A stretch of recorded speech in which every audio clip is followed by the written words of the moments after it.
Welcome back into the, unfortunately, still untitled Colin Taylor, Pearson Fowler, South Carolina basketball collaboration project. The title gets longer and more convoluted every week, which is why it is becoming increasingly important that y'all hit us with all of your suggestions for what the heck we should call this podcast. Front runners right now, I guess, are Cock Blocks and Alley Scoop. Alley Scoop's probably, I think, my clubhouse leader at this point. That's a good one and a little bit less risque. Although I do like to push the envelope. It's one of those things where it's like, I'm probably going to see my aunts and uncles at Christmas, and they're going to ask what I'm up to, and I probably shouldn't tell them that I'm doing a podcast called Cock Blocks. Yeah, we talk about cock blocks. Yeah, we just talk about cock blocks all the time. But anyway, we are still pending a title, but we're rolling with all the basketball content because the basketball season is obviously well underway for South Carolina, and after finally passing a relatively stiff test, notching their best win of the season last Sunday, they have certainly their stiffest competition of the year coming up this Sunday, and the defending national champions, the Virginia Cavaliers, a team that has one loss on the year. They're 9-1. They lost to Purdue. Yep. They're an interesting team. They've kind of zigged while the rest of college basketball and just basketball in general has zagged. It's like basketball now is all about shooting and pace and space, high-scoring basketball, and Virginia likes to slow it down. They were one of the slower teams in the country. They play excellent defense, as is, of course, a hallmark of all Tony Bennett teams, and clearly it worked well enough for them to win the whole kit and caboodle last year. They've kind of kept that rolling again this year, and as I mentioned, Houston's like a really good team that Carolina's playing, but this is a different kind of good team, a team with legitimate national championship, not just NCAA tournament aspirations. What are your expectations for the Gamecocks on Sunday? Low scoring, regardless of win, loss, draw, whatever. I think it's going to be pretty low scoring. Two teams that like to defend, two completely styles of defense, two completely different styles of defense, both man-to-man. But, yeah, Virginia's really good. They're probably the best team defensively in the country right now, even with some pretty young pieces. So I expect whatever happens, it's going to be rock fighty. Akin to kind of what Clemson was, maybe instead of just for one half the entire game.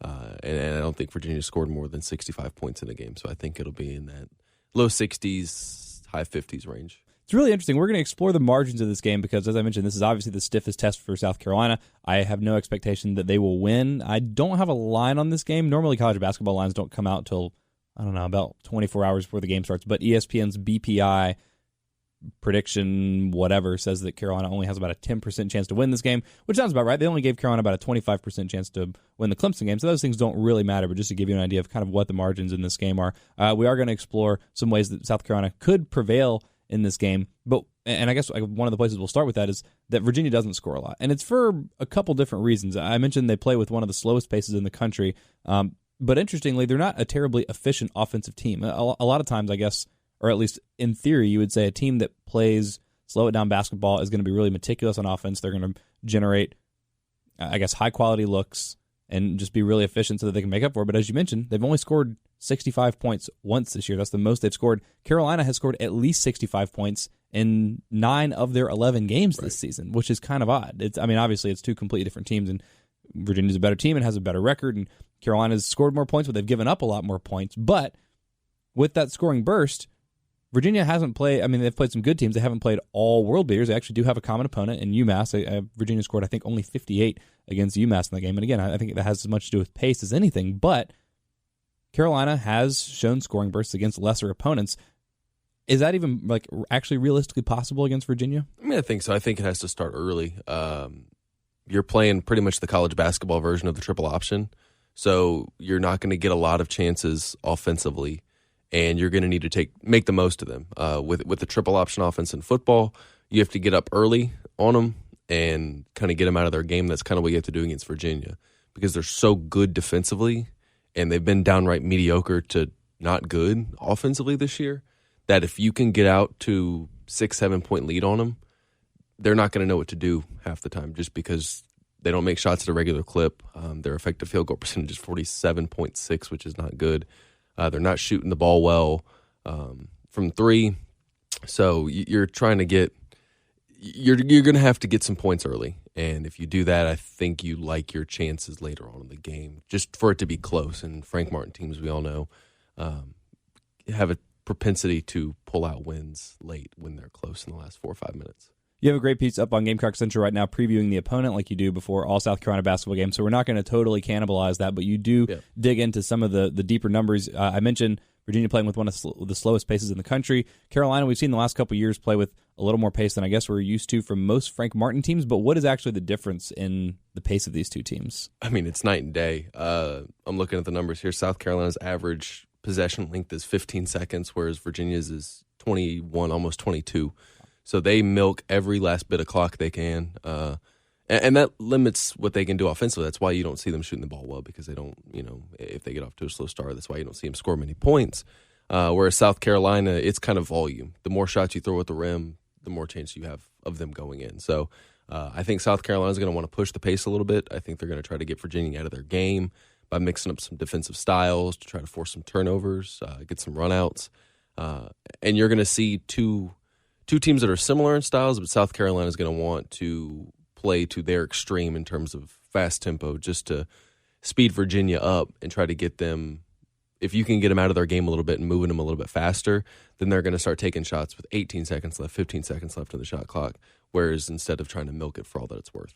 It's still kind of weird to be talking about a Frank Martin basketball team like this. Fast, yeah. Yeah, because normally you're like, okay, low-scoring game, that's going to favor Frank Martin. It's going to be about getting some timely buckets for South Carolina. But, I mean, other than that should favor Carolina. It did in the Clemson game. They were able to – that was a rock fight. It was, I don't know, I guess medium scoring. What was it, 67-55? Was that the final score of the Clemson game? Something like that. So, not high scoring, not super low scoring, but a lot of turnovers, a lot of fouls. And I feel like traditionally that would favor Carolina. And you wonder – because I think you and I are both expecting that the defense will get better. We saw certainly a step in the right direction against Clemson, but that's a team that's a little bit limited offensively, although you mentioned, and we've talked about now a couple of times, that Virginia isn't exactly an offensive juggernaut. So how do you see, or I guess what are the chances that you see Carolina either continuing what they did against Clemson defensively or even continuing to progress towards what I feel like is the eventual upside of this team being a very good defensive team on Sunday? I think you're going to see an improvement. I think you're going to see a team that understands a little bit more of the core concepts of what they're doing defensively. Adding Trey Hannibal into the mix we talked about is big.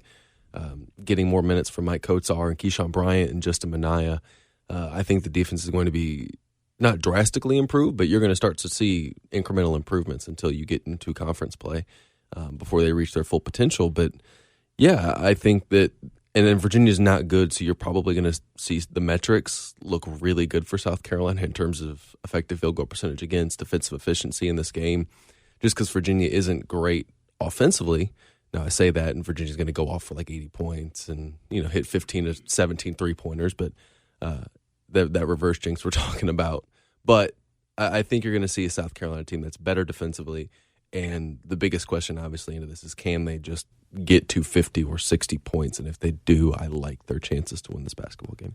If they're going to do it with tempo, if they're going to try to establish their style of play and do it early, because that was exactly what happened against Purdue. I mean, they lost that game by 30 points. It was 69-40, I think, was the final score in that Virginia game. And I mean, Purdue had it was going away. I think Virginia had a lead with like 5 minutes into the first half, and that was the last time they led. And then Purdue just like blew them out the entire time. So if Carolina's going to do that, like you're saying, they're going to need to play with a little more pace, create more opportunities because they're not a super efficient team. Probably maximize offensive rebounding. That's going to be something. You're taking a lot of shots. Carolina's not a really good offensive, not a very efficient offensive team necessarily, but when they can generate those second chance opportunities, one of the things that I will be curious to see, and I guess we can go ahead and do this, we joked that after we reverse jinx Trey Hannibal, we're just going to have to pick someone to reverse jinx or I don't know, reverse jinx, or maybe we'll accidentally end up jinxing them. But someone that I feel like needs to have a big game for Carolina on Saturday. I'll be curious if he gets into the starting lineup. He was starting a couple games before the Clemson game. He wasn't in the starting lineup against Clemson because Keyshawn Bryant was back in there. But Wildens Levesque, who's very athletic, who's very long, very springy, good rebounder, brings a lot of energy to that side of the floor. Not as good defensively as Mike Kotsar right now, just because he doesn't have. He's played 11 games for Frank Martin, so it's hard to pick that up. Get lost really quick in that. But even if he's not starting, I think for Carolina to win, he's going to need to have big minutes. He's going to need to do an excellent job on the offensive glass, get some second chance points, and just be a real energy guy because you feel like that's where Carolina can additionally steal some possessions from Virginia. Yeah, and Virginia's not a great offensive rebounding team, but they're limiting their opponents in terms of offensive rebounding. So because their front court of I think Jay Huff, Jay Huff and Mamadi Diakite are both really, really good. And you're going up against Mike Kotsar, who this year has been good, but in previous years hasn't been great as an offensive rebounder. And then, Levesque, who's obviously either going to be a freshman going up against a senior who's on a national championship team last year, or Justin Minaya, who's 3 inches shorter than Diakite going up against a guy like that. So you're going to need to win that matchup, and then you're going to need to hit shots. They have some youth. I'm looking at the name here, and it's like Kihei Clark. Oh, I don't know how to pronounce that. Kahai, whatever it is. He started last year as a freshman, but as a point guard, but is just a sophomore. And then you have a freshman and a sophomore rounding out that backcourt. So you're going to need to kind of exploit that and have A.J. Lawson play well, have Keyshawn Bryant play well at that 3 spot, and then get productive minutes from a Jermaine Couisnard or Jair Bolden, those are the 2 guys, if I'm trying to reverse jinx somebody to have a good game, they're going to need to be able to knock down some shots on the wing and get Virginia out of that pack line, pack it into the paint, and dare you to shoot over them, because if you can hit some threes, that kind of gets them out of their defensive identity a little bit because of it. Carolina hit some big threes, obviously, down the stretch of that Clemson game. Still wasn't like a tremendous shooting performance. They were like 8 of 18, which is nice in terms of a percentage, not like an outrageously crazy night. The difference is going to be Carolina was able to generate some open looks in that game. Mm-hmm. They're probably not going to have any open looks. You're going to get one open three. You have to hit it, and that's why like the Jair Bolden. We talk about him. He had a good game against Clemson, or at least a good second half against Clemson. We talked about when he's rolling, it looks really good, and I feel like he is the guy more than anybody else that you would want taking contested jumpers. Yeah, maybe A.J. Lawson, throw him in there, but the tough shot makers are going to have to do what Frank Martin has been talking about them being able to do for the last couple years. It's going to be on display. This is a great test for those guys. I don't know if it's going to be Bolden or Couisnard, but I feel like it has to be one of those 2 guys. It needs to be 15 to 18, shooting very efficiently, and it's just going to have to be making tough shots, which is weird. Like and this is why you're a significant underdog going into this game, because the game plan's like, okay, make shots that are really hard to make and that you haven't made a lot of this year, but you feel like those guys can make them. It's just a matter of, is this the game that maybe they put it together, or Carolina finally, because they've played 11 games, they haven't had a single like outrageous shooting performance that I can think of. It's all been kind of consistent. They're getting open looks, but it's just they're not knocking them down. Right. So, if they have one of those performances, and it happens in basketball, it's kind of going to have to be one of those nights for Carolina. And like you said, it starts with either Bolden or Couisnard, because you feel like you know what you're going to get from Lawson. You feel like you know what you're going to get from Bryant. If those 2 guys give you 30, 35 points, some solid defense on the other end, it's like, where are the other 20 points coming from? Right. You get 10 or 15 of those from Couisnard, you're feeling pretty good. You get a couple from Kotsar, a couple from Minaya. You feel like you can start to piecemeal this together, but more than Kotsar, more than Minaya, it's got to be either Bolden or Couisnard for me. Yeah, and if you're getting 15 points, 20 points from A.J. Lawson, I feel really good about this game because the pieces around him you're probably looking to score 55 to 60 points if you want to beat Virginia. So if you get 20 from A.J. Lawson, you only got to find and piece together 30 more from a Couisnard, a Bolden, a Kotsar, a Bryant, and some Frank. of those Frank, Hannibal, whoever you want to play. That would make me feel good if A.J. Lawson had 20 points if I was a South Carolina fan. So you're trying to piece together, and I keep going back to starting fast, but if you can come out and start on a 6-0 run, 7-0 run, or get up 10-4 in this game and start to build some momentum, especially on the road, that's huge. And will it happen? I got no idea, but I think that you're going to be able to know how this game's going to go from the jump, I think.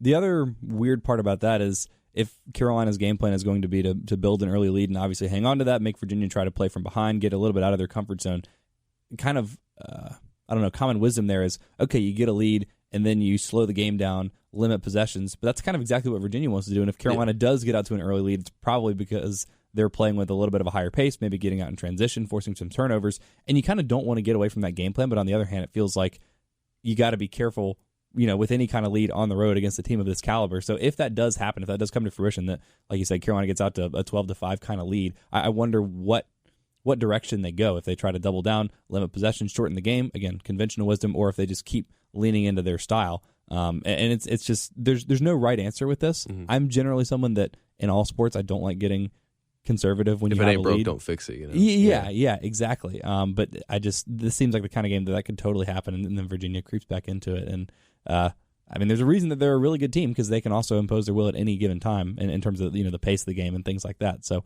a lot of reasons it's a stiff test. One of the other things to watch for that I'm excited, in the tournament run last year, DeAndre Hunter was the guy for Virginia. He was a lottery pick. Where did he go? 6 or 7 to Atlanta, something like that. Yes, like Kyle Guy too. Yeah, and Kyle Guy, it was Kyle Guy's national championship game. Yeah. But Diakite was my favorite guy to watch in the entire tournament run. He is so good. Yeah. And that terrifies me because, like you mentioned, even if Lawson has another 17 points, I think he's, at 16 a game right now? Something like that. Right. If he has like that 17 to 20, which is really nice, what you need to get out of him, and then you're trying to figure out where the other 35 points are coming from, I'm kind of terrified about what Frank, Kotsar, and Levesque are going to be able to do.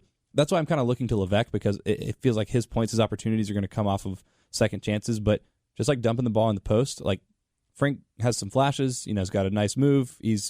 When he's decisive down there, when he gets the ball and just makes a quick decision and goes up, he's a pretty good finisher around the rim. But when you're going up against a guy like Diakite, who's so long, who's so athletic, he had several highlight blocks in that tournament run last year. That really scares me. I feel like he might be completely neutralizing Carolina's post threats, which is, again, the other reason that I'm looking to Carolina's guards to pick up that scoring slack. Yeah, and I think that Frank loves to throw the ball in the paint, and even if it doesn't go up and you shoot it from the paint, but he wants the ball to touch the paint in pretty much every possession. And that's going to be really hard to do with Diakite. Kind of sitting down there with Jay Huff, and I mean, I think I'm looking at it right now, Diakite's 121st nationally among all 3,000, 5,000, whatever basketball players in block percentage. So they're sending him back at a pretty high rate. You're going to need Kotsar and Levesque to just bang down there. You're going to need them to kind of out-physical Diakite, who's kind of seen everything at this point in the ACC and in the NCAA tournament. And then you're going to need to find ways to kind of maybe get him in foul trouble. Virginia doesn't foul a whole lot, but if you can find ways to put 2 fouls on him in the first 10 minutes, that makes you feel really good about your chances down low the rest of the game, especially if he gets a 3rd foul in the first half. I don't know how Bennett structures it. And then, if you can do that and kind of get them out of their headspace that they go into with games and, you have Bolden and Kustar knocking down shots, you feel pretty good about your chances. And all that's hypotheticals, but, if that happens, South Carolina could be in this game with, 6, 7, 8 minutes to go. Got to be aggressive. Yes. Got to attack. Frank Martin said he wasn't going to change the starting lineup until closer to Christmas. I guess the Clemson game was relatively close to Christmas. That's when he inserted Keyshawn Bryant back into the lineup. And I haven't decided which way I want to go with this yet.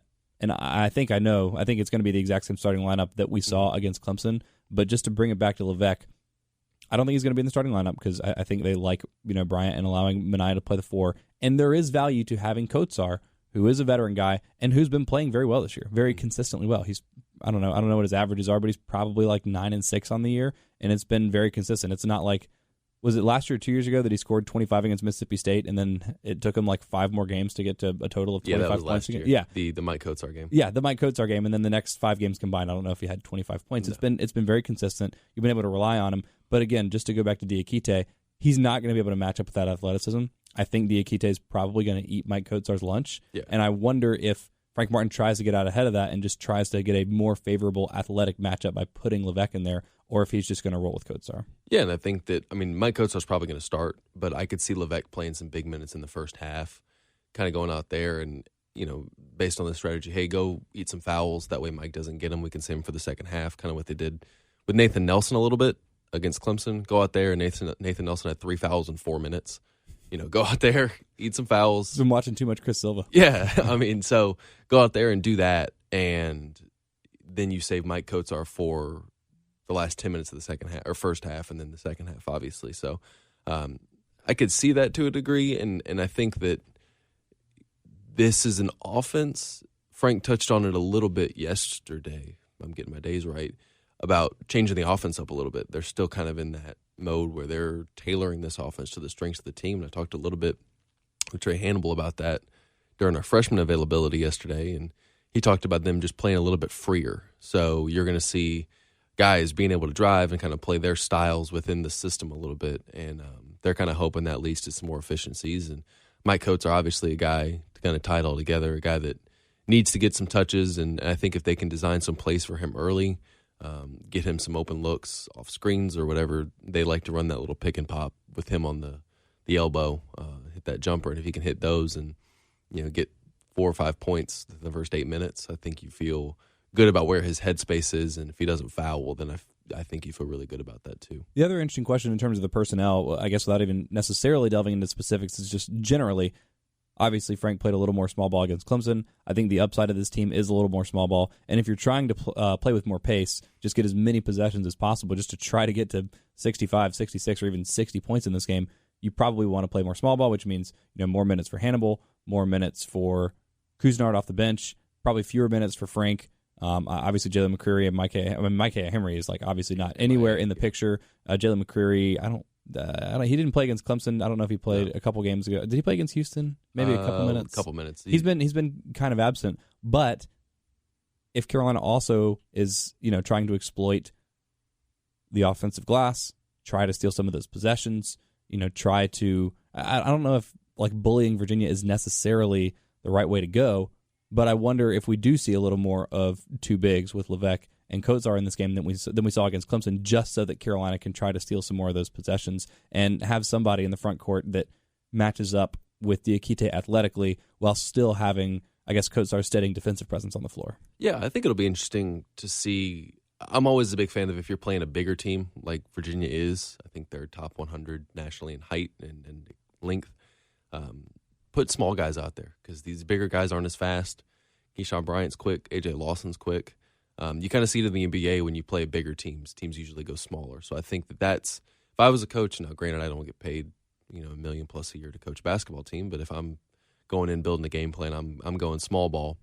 But yeah, I think that it'll be interesting to see how they decide to match it up and who they put at the 4 because Keyshawn Bryant, athletically speaking, matches up with Diakite better than I think Minaya does. And I think that if you could put him on him, now height, obviously, and length, Diakite has the advantage, but athletically speaking, I think the matchup works for South Carolina to a degree if you put Bryant on him. So it'll be interesting to see how they decided to structure it defensively because of that.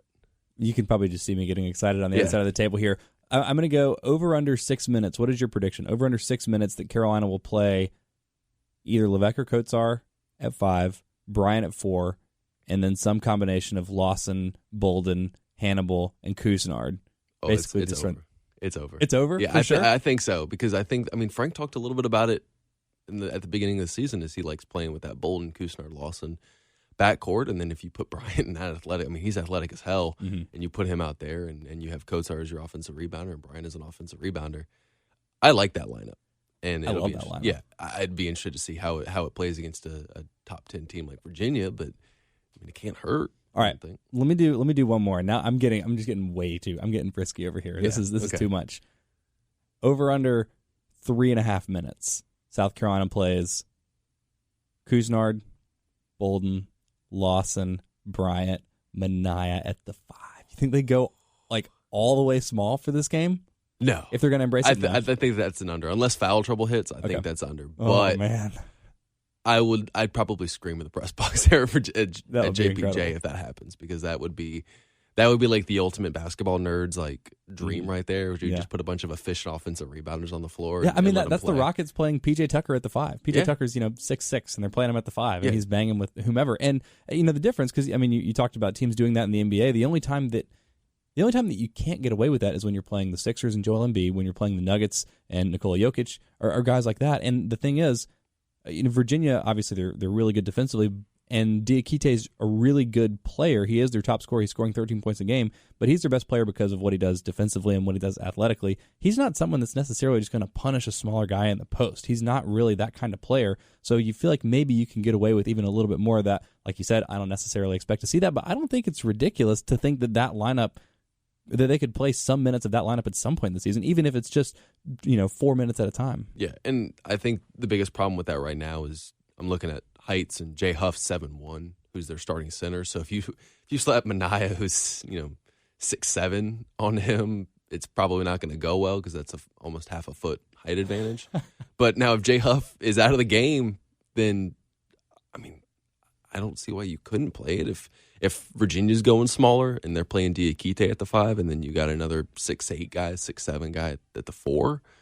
I could see him, playing that style. But again, that's basketball nerd territory at that point. Well, but Frank has shown more willingness to play with some of that, I guess, more positionless basketball, a little more positional fluidity just in the last couple of years. Now, I mean, like, I think we both agree that he will probably have to lose his mind before he goes like that far in that direction. But it's fascinating that Carolina has the personnel. And again, I don't think it's ridiculous at all. I mean, I think Minaya, what you worry about in terms of him defensively, obviously he's Carolina's best perimeter defender. He's fast enough to defend most threes. He's big enough to defend most fours. But, if you're talking about him switching on to twos and ones, he's probably not quite got the foot speed, but he's really strong. I wouldn't worry about him banging with most fives that he's going to see this year. Again, especially because, they're I mean, I don't really know. I haven't watched as much SEC basketball through this part of the season.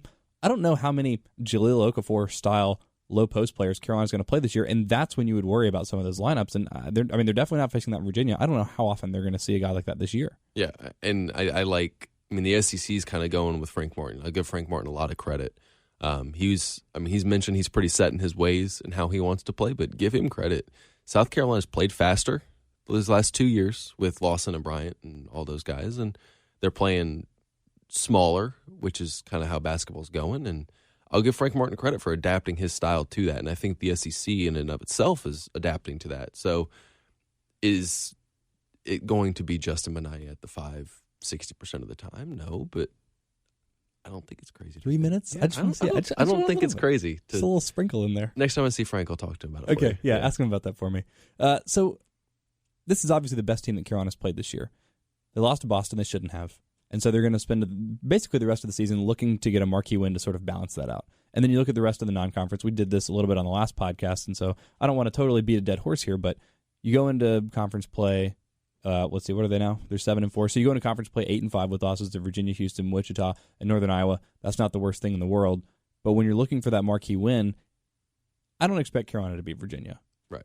But the matchup, that it projects to be low scoring, and that it seems like there are a few ways for Carolina to exploit Virginia, and that Virginia, they haven't blown anybody out. I mentioned they have a common opponent. They beat UMass by 12. Carolina only won that game by 4. They scored 84 points, I think. Yeah. They scored 84 points, where Virginia only scored 58. You can say, you said there's a night and day difference in terms of the pace, but that wasn't the only difference. It wasn't like 30 points worth of pace that Virginia was giving up in that game. So that is a little bit interesting, and it really could just be as simple as Cousineau goes off, Bolden goes off, Lawson goes off. That's kind of all you're really looking for. This feels like maybe Carolina's best opportunity to steal a quality win, at least for the foreseeable future, just because it projects to be low scoring. If the defensive turnaround that we started to see against Clemson proves to be sustainable against, again, a somewhat limited offensive team, you have to score 60 points to legitimately be in a game. That feels I'm not saying it's going to happen, but it feels not unrealistic. Yeah, I think that this is a better matchup for South Carolina compared to the other really good teams they've played, in terms of just where it is in the season, style of play. And I think, I'm trying to use the words here because I don't think it'll happen either, but I think it's going to be close. I think it'll be a lot closer than people maybe necessarily think, and I don't know if that's because I'm around the team a little bit more than some of these national guys or whatever it is, but Virginia doesn't score. They don't blow people out. They don't blow good teams out right now. Looking at, let's pull it up. I mean, they beat. Their two best wins are North Carolina and Syracuse. And Syracuse isn't good this year. No, North Carolina and Syracuse are both 6-5. Neither in the top 25. I looked at KenPom this morning, and I think North Carolina's 40 in KenPom, and Syracuse is like 56. 55. And my roommate's a Syracuse fan, and he has not shut up about the fact that this is like one of the worst Syracuse teams of his lifetime. Yeah. So now, worth pointing out, those are both better than any win that Carolina has notched this year. Oh, absolutely. But those are the two best wins, and then you have the loss against Purdue. I don't know how good Purdue actually is. I think they're 8-3 or 7-4 or something like that this year. Mm-hmm. So it's a team that won the national championship. Tony Bennett's a great coach, but their best player is Diakite, who I don't think necessarily, as much as I love Diakite, and again, he's a blast to watch just because he's so energetic. Kind of reminds you of Chris Silva in some ways. Yeah. He's not someone that projects to be a 1. And so until Virginia finds that guy, I think they're a little bit limited.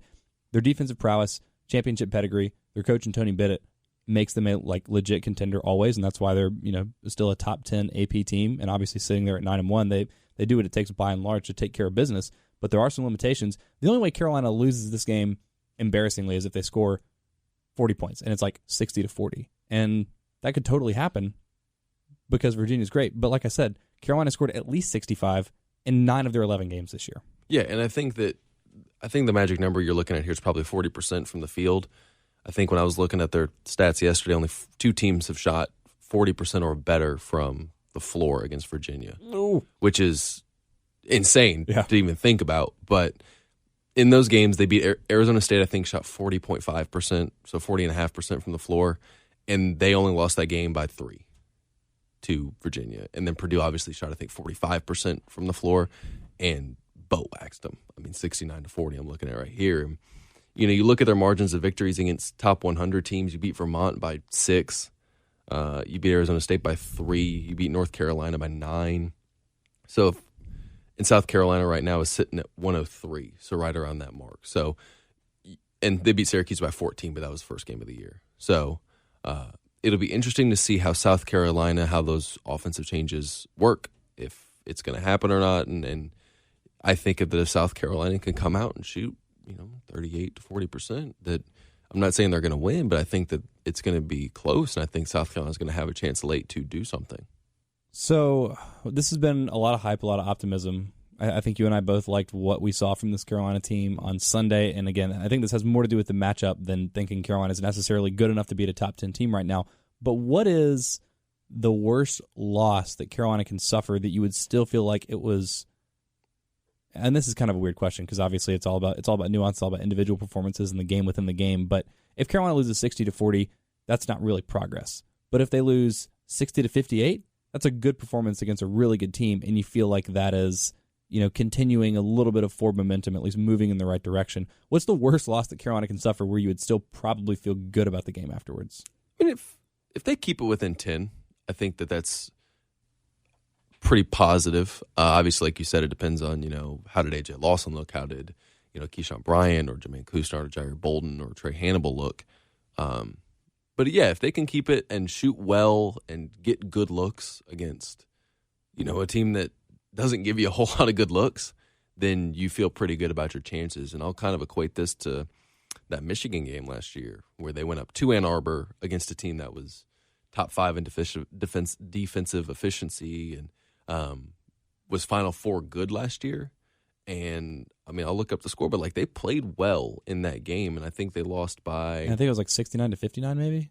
I don't know why that's in my head. Much higher score. This was 89-78. 89-78. Okay, it was a 10-point game. But it was a 10-point game, and, Frank Martin talks about that game a lot, being this is kind of the game that you realized what we could be.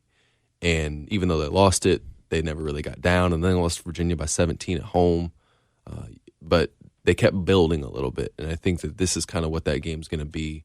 And if they can keep it within 10 and continue to build and look good doing it, you feel pretty good about this team going into Stetson and obviously these 18 conference games. So fast forward a little bit. We're going to fast forward to Tuesday and play hypothetical world. South Carolina beats Virginia 62-58. Who is the player of the game? I'll say this is tough. I'll say Jair Bolden. I think if you're going to do it, he's going to have to give you 12 to 14 points. Shoot, 3 for 7, 4 for 9 from the 3-point line. And if he does that, then I think you have a pretty good shot at winning this basketball game. So as we wrap up here, are you going to officially cast your reverse jinx onto Jair Bolden? Yeah, let's do it. Why not? All right. Jair Bolden, where you been, man? Yeah. Do something good for once. Yeah. It's kind of hard after he played well against don't Clemson, ignore the 10 points in the second half in a rivalry game on the road and against an ACC team. This might backfire. I don't know if it'll ever be as perfect as Trey Hannibal. Hey, where is Trey Hannibal and then his loud 4 points against Clemson? Again, it wasn't even that outrageous of a performance. I'll be curious to see because I think the other thing you and I mentioned, I guess with regards to Hannibal specifically, whom we haven't talked about at all in this podcast, you see what kind of upside he brings, had a good game against Clemson. It's just a matter of doing it consistently. If Carolina's going to need all hands on deck, again, especially from the backcourt, if they're just going to double down on pace, if they're going to double down on shooting and playing as many guards and wings on the floor as humanly possible, I wonder if he can actually string together 2 nice games here or if he had a good game against Clemson means he's not going to have a good game against Virginia and what that would mean for Carolina because I think, frankly, more minutes for Hannibal and fewer minutes for Moss when you're looking at the different backcourt permutations that Carolina's going to play on Sunday, I think that that's got to be part of it. I agree. And I think that if you're going to win, Trey Hannibal's going to play probably 10 to 15, 10 to 18 minutes and just pressure the ever-loving hell out of the ball. And loud 4 points. Yeah, loud 4 points, force some turnovers, force some loose balls, clog some passing lanes. And if he does that, then he'll give South Carolina exactly what they need coming off the bench, with Kustar probably also coming off the bench with him. All right, so this is dangerous because we're about to set a precedent here, one way or the other. Okay. Are we going to make final score predictions on this podcast? Ooh. I've never been a final score predictions guy. I'm not either. I've never been that. All right, no final score prediction, but the game will be, I don't know, maybe a perverse kind of entertaining. Or if you are someone that... if you're a masochist. Yeah, if you're a little bit of a masochist, if you didn't think The Irishman was too long, if you're someone that enjoys the movie Mulholland Drive, actually, maybe that's not the right one. I don't know. If you don't think Return of the King is too long, then you're probably going to like this game, which means I'm going to like this game because I love Return of the King. And what was the extended cut on that? Man, it's like I think no. It's like 4+. It's like close to because my roommate Joe and I are massive Lord of the Rings fans, and it was like an annual tradition. I think in high school, we haven't done it in a while. Sadly, we did it once in college, where we just watch all 3 extended Lord of the Rings back to back to back in one day, and it's like 12, 13 hours. Yeah, no, I love it. I've never been I'm a huge nerd, but I've never gotten into the whole Lord of the... I'm a Star Wars, Harry Potter. Did you see Star Wars last night? I have not. Okay, and all right, cool. I haven't found some time, but all right. Yeah, we're going to see it after Christmas. All right, very good. Yeah. All right, well, we will report back on Tuesday after South Carolina either wins or loses against Virginia. No final score predictions here. Maybe at that point, Colin will have seen... Actually, we won't be here Tuesday because it's Christmas Eve. Yeah. So, I don't know, maybe we'll do something Sunday after the game or Monday. We'll talk about the Virginia game at some point, and we'll get Colin's review on Star Wars. Hopefully. And he'll also have to report back on this Lord of the Rings marathon that I'm now going to make him do. Be sure to read his piece previewing the Virginia Cavaliers for all the other good stats we didn't get to in this podcast on GamecockCentral.com. He's obviously going to do everything after the game, too. And just, you work too much anyway, but read all of his stuff on GamecockCentral.com. And as far as this podcast, don't forget to rate and review. Subscribe to the podcast as soon as we post this on TIF on Gamecock Central. Y'all keep name suggestions rolling so we can actually name this thing, or else the title's just going to keep getting longer and more convoluted. But I guess it's okay. I mean, really all that matters is that you rate, review, subscribe. Give us all your feedback, whether you love it, whether you hate it, anything you want to hear that we do, anything that we do too much, let us know. This is a living, breathing entity, and you guys make it happen. So thank you all so much for listening. Y'all enjoy... Well, I don't know when we'll be back, but enjoy the game. If we're not back before Christmas, enjoy your Christmas. And we'll talk to you soon.